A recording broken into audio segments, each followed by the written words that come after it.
é poder de determinação. Fé que men conosco seguro de coisas que nós espera de receber e que nós convencer de realidade que nós não mira. Hebreu capítulo 1, versículo 1. De Marco, capítulo 5, versículo 24 até 34, nos trae a história de mulher que não estava querer.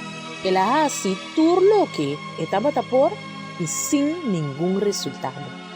12 anos de derrame diariamente taparse uma eternidade. Doctor remédio e incluso o medicamento alternativo ela consumir cultura recurso e nada. Família vizinha e amigo não por ajudar. Palavra de esperança e consuelo não a serve em nada. Pero gente a papia com Jesus. Ela recupera sua força, sua fé, a nasce, back e ela atua. Ela vai buscar e desconhece poderoso. Apesar de a condição física extremadamente debilitada, durante a dificuldade de viagem, assim mesmo não astrobe e vence e bereanan e chega cerca de Jesus. Ni siquiera a multitud que estava rondo de je a poner desistir. Sua convicção estava assim forte que expulsar não é problema nada por astrobe de receber e milagre. Ela chega a determinar exato.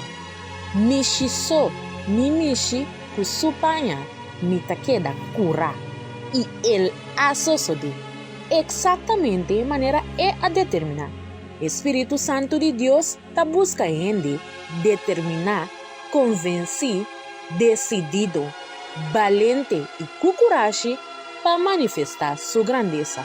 Persona não que assumir a fé independentemente, sem importar a dificuldade.